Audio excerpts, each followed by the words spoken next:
ব্যবস্থা করে দিব, ইজ্জত লাগলে আমাকে বল, ইজ্জত আমি এনে ব্যবস্থা করে দিব। আমি আমার কাছে ওইগুলা চা যেগুলা মানুষে দিতে পারবে না, তারপরে আমি তোকে দিব। এবার সত্যি করে বলেন, আল্লাহ কি দেয় না নাকি আমরা নিতে জানি না? আমি সবার মুখ থেকে শুনতে চাই, আল্লাহ কি আসলেই দেয় না নাকি নিতে জানি না? আচ্ছা, যে আল্লাহকে আপনারা মানেন, এটা ওই আল্লাহ না যেটা ফেরাউনকে দিছিল? যারা দাঁড়ায় আছেন তারা একটু বলেন না, এই আল্লাহ ওইটা না যেটা নমরুদকে দিছিল?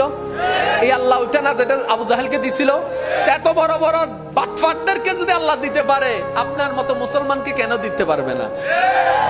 উনি দিতে জানে, উনি দিতে পারে, আমরা নিতেও জানি না, চাইতেও জানি না।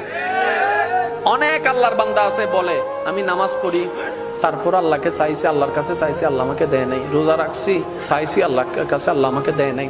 আমি এত টাকা মান্নত করছি, চাইছি, আল্লাহ আমাকে দেয় নাই। আহাদে আল্লাহ কি তো আল্লাহ কন্টাক্ট হই না?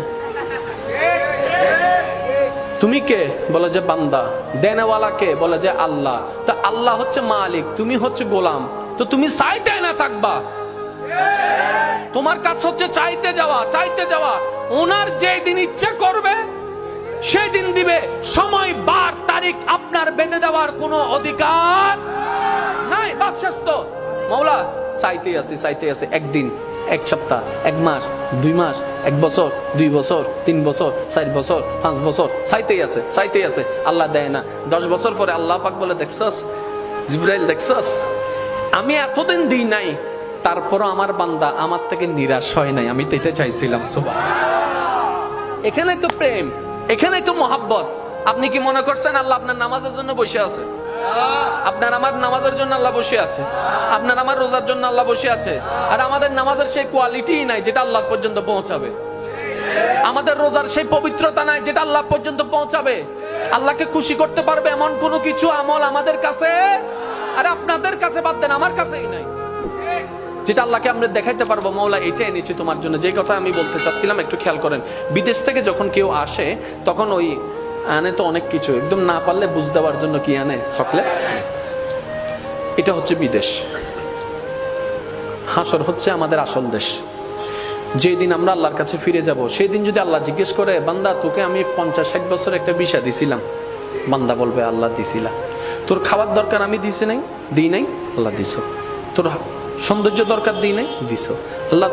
বান্দা তোর সম্মান দরকার আমি দিই নাই? আল্লাহ দিছ। তোর স্ত্রী, পুত্র, স্বামী দরকার আমি দিই নাই? আল্লাহ দিছ। তোর যা দরকার সব আমি দিছি তো? আল্লাহ দিছ। এবার আল্লাহ যদি জিজ্ঞেস করে, ওই দুনিয়ার থেকে আসার সময় আমি আল্লাহর জন্য কি আনছো? একটা জিনিস তো আমার জন্য আনছস নিশ্চয়, একটা জিনিস আমাকে দে। সেদিন আল্লাহকে কোন জিনিসটা দিবেন? নিজেকে প্রশ্ন করেন, উত্তর দেওয়ার দরকার নাই, নিজেকে প্রশ্ন করে দেখেন। দেখেন আপনার ব্রেনে বলছে কিচ্ছু নাই। সবাইকে প্রশ্ন করেন, কিচ্ছু? জোরে বলেন না কিচ্ছু?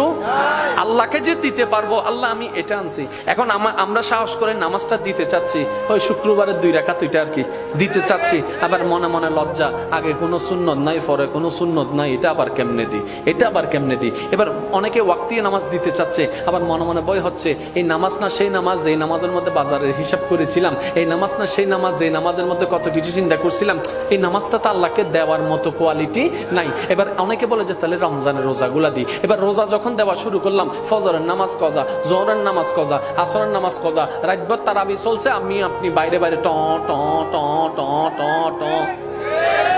এদিকে রোজা, এদিকে বাটপারি, এদিকে রোজা, এদিকে চরিত্রের খারাপ। এটাও দেওয়া সম্ভব? এবার হজের বেলায় যখন আসলো, ওকে হজটা দিব কেমনে? হজ করে এসা একটা প্রোগ্রামে আমাকে দাওয়াত দিছিল, আলহাজ না লেখার কারণে আমি সেই মাহফিলে যাই নাই। বলছিলাম 4 লাখ টাকা দিয়ে আলহাজ কিনে আনছি, আমাকে আলহাজ লেখো নাই, ওই মাহফিলে আমি যাব না। এবার বলে যে হজও দেওয়ার কোনো সুযোগ নাই। এবার আসলো জাকাতের বেলা। এবার জাকাতের বেলা যখন আসলো, বলে যে ছবি সারা জীবনে জাকাত দিই নাই।